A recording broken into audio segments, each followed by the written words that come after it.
I'd like to invite someone who's about to weave the thoughts together. We have with us none other than Dr. Kushal Sanghvi, Director of Commerce. So, Kushal, let's have you on stage so that you and we can welcome your panelists.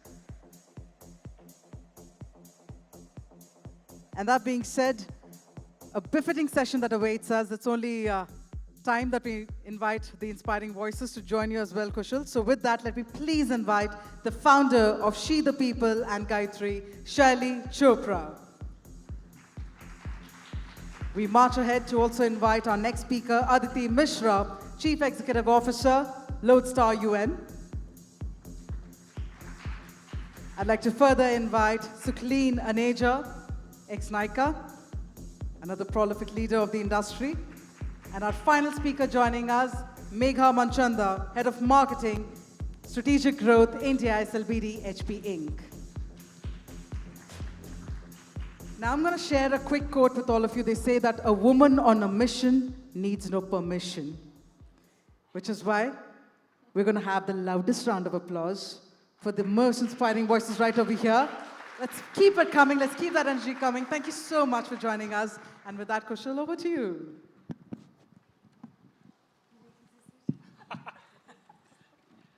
Well, I think at the onset, let me just give a heartfelt thanks to a dear friend, Monica. And, the session is incomplete without, I think, mentioning the fact that I think in an industry where a lot of media associations, tabloids, magazines, and all that is typically had men honchos running it. So I think I would really first want to get everyone in the audience that we haven't perhaps said that. And I think we must all, if we can, even stand up and say thank you to Monica, because I think MMA deserves that. It's been 15 years in the making. And I think for the longest number of years now, I think Monica has been a great partner to what Rohit has begun.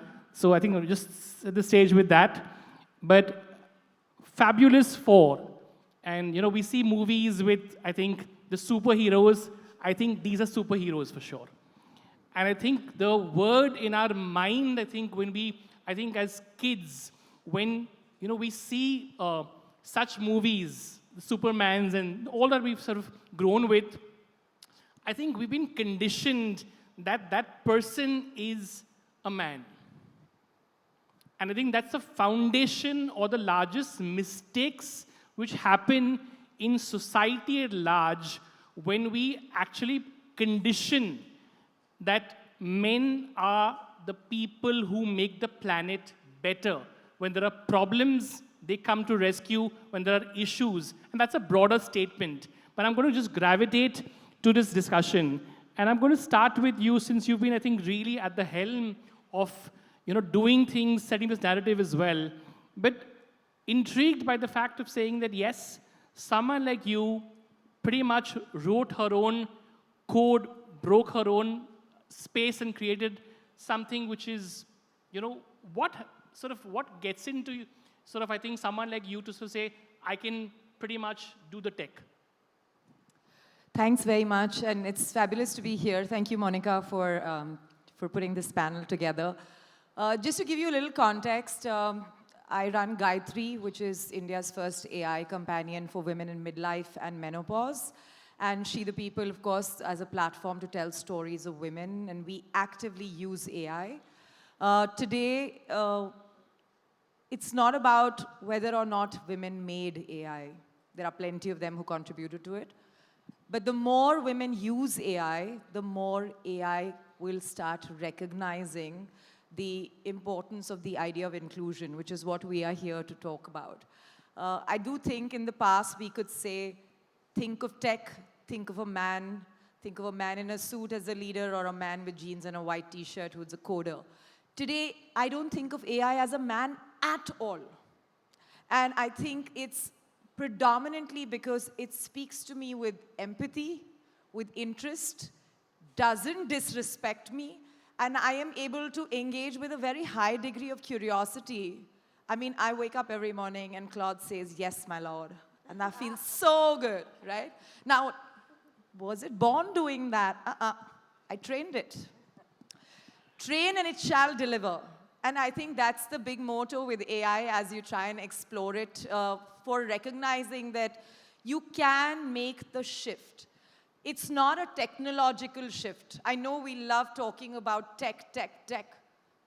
It's a power shift, and that power shift is an opportunity for women. It doesn't think linear. It has the ability to bring in complexity, which essentially has been lacking in most systems, whether physical or technological. The ability to try and layer what is happening, let's say in my field, to women's health. We'll all agree for decades and centuries there's been not enough research in anything women's health, even in medical research. Today that opportunity exists because AI is sort of bringing out the leverage of utilizing data that it can collect real time from real use cases. So when you go to Gayatri and chat with the bot there, it'll clearly say we're trained on 500,000 women who go through midlife, and it's not a regular LLM trained on GPT or Google. So the opportunity isn't just to use it, it's also to build one that can be the change that we want to see. So I am an absolute fan of artificial intelligence being a huge source of both confidence and change. Fabulous. I'm going to move to you, Aditi. I think when you've played a role of, being on the side of working with hundreds of brands, help them in the narrative of storytelling, brand building, selling, all that as well. And we've seen how our marketing industry has evolved, which is, I think, at least an industry where there's a fair amount of men to women play as well. Very honest sort of question to you is that in an organization which is global as large as your organization, you would have research teams planning, and particularly in this, what I would call as, tech research or whatever as well. What is that ratio? Is there a ratio of men to women, or it's, can you talk about that freely in the audience? Yeah, you're right. I think globally, if we see in the marketing advertising industry, yes, it is a little more equitable than some of the other industries like, let's say, BFSI. Sure. You have a lot more women definitely there. But that said, I think the ratio is still skewed to men. And maybe the genesis of this is that, we at entry level, we do have a lot of women. But as women go through life, there are other things which kick in. You have maybe a child who's small, you take a break. Maybe you need to take care of your parents who are growing old. And at each of these stages, we typically see women falling off much faster and more quicker than men. And as you know, despite whatever we may like, advertising media is a relatively high intensity, little disorganized, late nights, that kind of a job. I mean, we are all trying, but it remains that in reality. So to my mind, the fundamental question and the way we as an organization are really looking at AI is in two kinds of things. And we were creating this funny thing called a toolkit so that people don't forget, like you have to remember where you want to use AI, and you need to tell people that this is what you can do. And we called it Voice because we wanted it to be the voice of women in AI. How we've articulated is the first voice, V, is for vetoing the bland, the vanilla. Like you have quick answers, you get quick creatives, and everybody's looking at speed and hyper-personalization and doing creatives through that. We are saying, yes, that's good. First level, you'll get something which is good enough.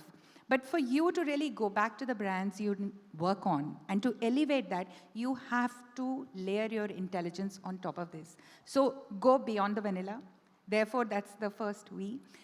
In terms of O, and this is something fundamental for women, omit the drudgery. Whether it's work, whether it's home, and when you're balancing both, so at one time I'm also thinking, okay, what lunch do I need to pack? Versus, now I have to go back and do these 20 jobs. So how do you omit the drudgery is by making sure that AI as a tool is helping you navigate some of these things, whether it's at work, things like minutes of the meeting, relatively easy to organize once you train an agent saying this is how you can do it. So these are two big points which we feel. The third, which is the I, is really about impacting women who get out in terms of these kind of breaks. Like I've gone off. Now we know, and in a lot of industries, you are using AI to screen people who come back to work. How do you want to use AI to ensure that you are removing these blockages? Otherwise, people just get screened out. You have this break in your career, we can't look at you. And it's very critical for women because in our industry, it happens. So how can you use AI for that? The fourth one is really about compatibility and making sure that women, especially senior women, not everybody is equally tech savvy versus younger women. But what happens is that young people are a lot more comfortable with tech. So can we co-pilot this journey? Can you put a senior person along? So your business acumen, your perspective, because the most important thing, like Gayatri said, it's training the AI. So how do we put in our perspective there? How do we make sure that perspective with tech savvy comes in together? And the last one, which I think is important not just for women, yes, it does impact women more with deep fakes, with the way technology can be misused, is how do you build a guardrail? How do you establish guardrails? Or how do you control your identity, your face, and how it is seen? So this is a kind of toolkit that we are sort of working on and trying to train women to say that, look, these are the things that you must do. Because AI is going to change the way we work, but I think what it allows women to now do is to work on your terms. You can choose the terms. Fantastic. Extremely well said and put out as well. She made a point in terms of, multitasking, what's cooking. I want to put a question, before we move to the next one as well. Just show of hands. How many men in the room have been played to the fact of deciding what to cook for this evening?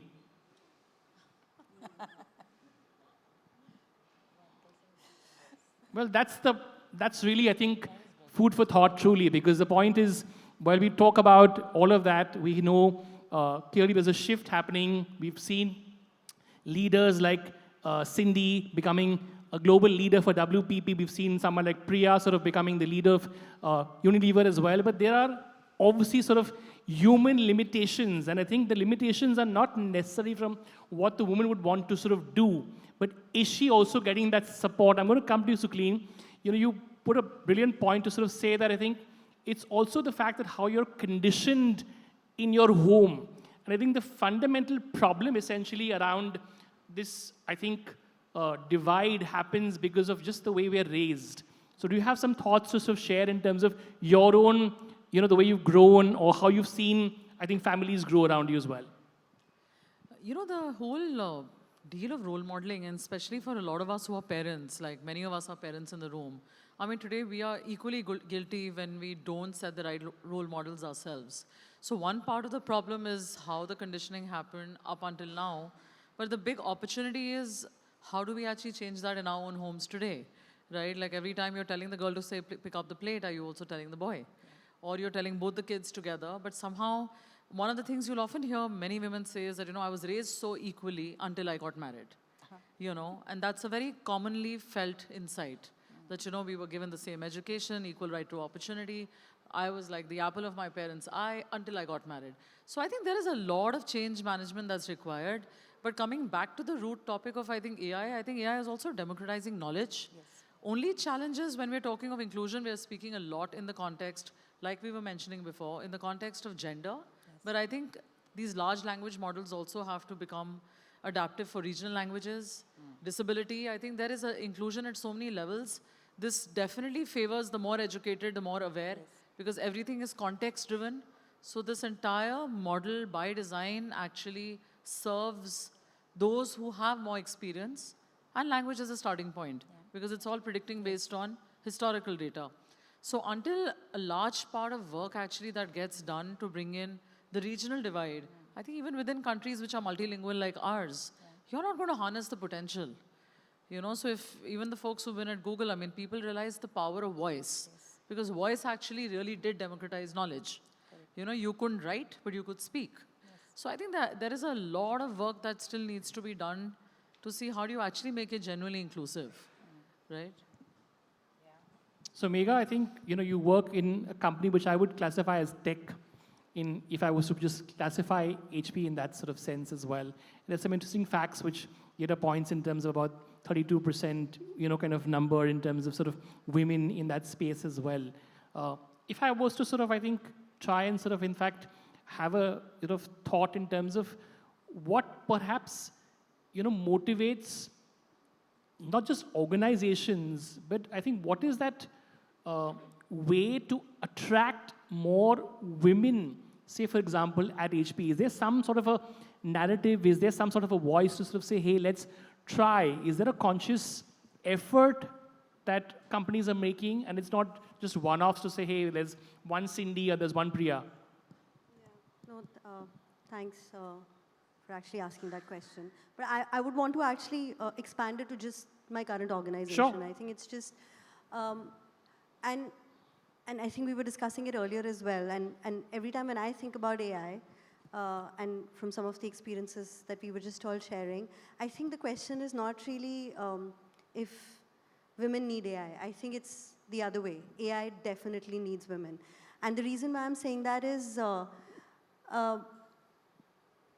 look at what AI is doing right now. It's building efficiencies, right? But every time, and that's become too jargonized as well, every time we talk about what AI is limited at are the skills women seem to have most naturally, right? Skills of empathy, skills of context, skills of, working together, skills of having, unbiased view. All of those skills are what we have known as soft skills, are actually what is required by AI today, right? And I think those, by more women, and I think what Shaili was saying, not just using, but also building AI, are going to be able to, minimize those gaps, minimize those limitations that AI is facing right now. Because more and more women, as they start to become a part of the building process, is when some of these issues of AI that we've been discussing actually cease to exist. And I was sharing with you guys earlier, right? So interestingly, this one, journalist asked, ChatGPT to create an image of a leader. And of course, the leader was a man, right? And then it kept prompting, and then eventually it continued to be a man. And then it said, can you give me a woman leader? The image was of a woman leader, but the image of the leader that was shown as a man was a man with a lot of followers, but the one of a woman was one who was somebody alone in a corner office. Now, that's not a glitch. That's actually what it's been trained as, right? So more women being participative, being actually, adding, what comes very, very naturally to us. And somebody was talking about safety again. And some of the original builders of Anthropic have been women, right? And when they sort of called out the issues of safety and trust that are, plaguing AI right now, as more women come to talk about it, to be constructive about it, some of those issues actually cease to exist then. I'm going to again come to you and, since you also run such a large ecosystem, I would call it a sort of a network of, media and all that as well. Most of us, read global magazines, tabloids, and regularly in our face, wherever we see someone is talking about OpenAI or Anthropic or whatever as well, there is this man we see. Do you think it also stems from the fact that we're not seeing enough power women's faces, or is it a conscious, maybe thought for the entire media ecosystem that even if, for example, there's a woman who's run a small media AI tech platform, to give her as much highlight, do you think in some manner that it is a bit biased right there as well? I think that bias is easy to identify and blame because it's the bias of the past. I think here's an opportunity to try and fix that there isn't a bias in the future. So I think, like we're sitting here, it's worth asking this room, can you guys name one woman who is an AI leader? Yeah, just say. Just put your hand up and say the name. So Meera Murari, that's the first name I thought somebody would say. Anyone else? Yeah, just say it, don't raise your hand. Okay, Kirtika is one, then? Okay, great. So 4 names, okay? 4 names. By the end of this session, please make sure you go on to an AI tool and say, give me 45 names across geographies and diversities and gender preferences of women in AI, okay? And just start conditioning both yourself as well as your tool to try and keep up to date with your overall understanding of AI. The other thing I really think that needs to be recognized is that we have to start thinking of this way beyond a tool and think of it as leverage. You know, it is a power center. And as we try to talk about stories being told, how they are told, etc., we've actually put 1 million stories since the year 2015 of women across doing different things. And to this room, I just want to remind, when we do stories of women, it's not because they're women. I'll say it again. Not because they're women. They're mathematicians, they're scientists, they're entrepreneurs, they run important departments of businesses, they run ad agencies, and so on and so forth. One has to start recognizing that when we're consuming content and we're doing our, I don't know, nowadays, book-sized LinkedIn posts, please read the parts that are more important, even if written by a woman, because she's actually giving you a point of view. And I think sometimes we miss learning that aspect. So storytelling, media, and a lot of brands that are here and a lot of publications that are here, I think the onus does lie on us to publicize. But honestly, AI gives you the opportunity to upgrade individually. Upgrade yourself, because ignorance is no longer an option. The minute we do that, we start finding the stories and reading the stories. Monica went and found 4 people who are in different sectors to talk about AI. Wow, you can do that too. Wow. And it's a good start. That's a great sort of optimistic note, but I'm going to try and give you some stats. We're here in Delhi. The percentage of women in IIT Delhi is 8 to 92. These are harsh realities. The government opens up 1 IIT every 6 months today. The average ratio, the best IIT would have is 13. Otherwise, it's sub 10. So also, I think what is signaling for all of us is, as parents or as people trying to sort of educate children, to try and get them into those spaces and perhaps not have yet that conditioning. Because, and I'll tell you again, I don't want to be quoted, and I can be captured, I'm happy, but I won't take the person's name. There's a professor at IIT in Bombay, and he says, yes, you know, it's an engineering job. Yeah, of course, the boys will do it. So that's... I just want to say one thing.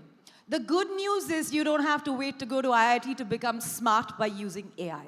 So make a start. You don't have to stand in that, go through that. I genuinely feel so. And, you know, I mean, I am no coder. But I heard so many people say, I did this with AI, I did that with AI. I said, okay, let's see if I can learn how to code. And I say, even if I can make a little game for my 7-year-old, you know what? I feel good about that. But I genuinely think you don't have to wait in that long queue to get to IIT. Maybe this is the opportunity to bypass and do that. What's that revolution India always does, right? We bypass one and we take that leap, that we big call leap. that Jugaad in Delhi. Yeah, okay. That's Okay. another debate. That's another debate. I'll try and come to you, Sucleen. You know, you've run, I think, an extremely brilliant organization with the brilliant founder, women before as well.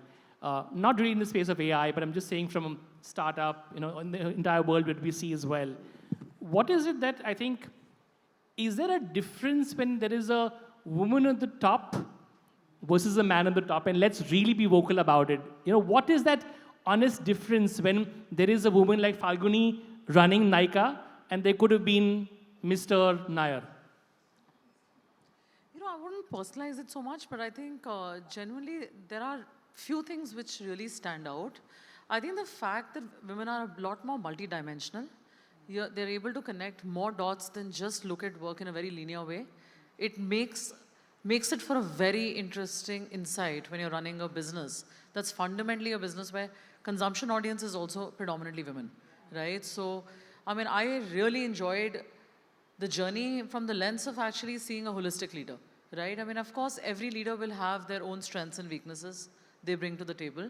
But I think this multidimensional view of how the consumption audience actually reacts with your product, because they're also bringing their whole self onto the business. Second thing, which I genuinely think really does set women apart with all humility, is I think women tend to have less ego. Okay? And I know it may be a bias or the lack of it, but I think somewhere because the conditioning is such that you are always a little bit more humble about learning, you know, and the fact that anyone in the room who can just have less ego and can put their head down and learn with sincerity, man or a woman, tends to do well.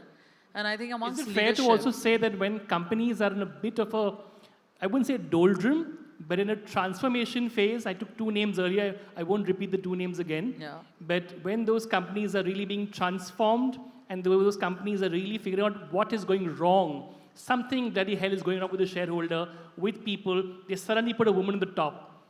Is it then that clearly they could have put the woman much before? I think it's just a balance of empathy along with the leadership. But I think this multidimensional view and less ego does take you a long way, you know, and I think it's something worth reflecting on beyond AI. So I know we're short of time, and I know I still would want to sort of come to you, Megha. And what is it that perhaps you think that you might want to pick in terms of, you know, I'm putting a very different question. What's that one thing that you think a man does better? Listen to women. I think that's, yeah, I mean, just listening to women, that's... you know, I mean, we were discussing this. To me, sorry, it might just sound, but it's exhausting to have this sort of, sometimes such a gendered conversation. And No, we're very equal in this room. So, and clearly there's a bit of a...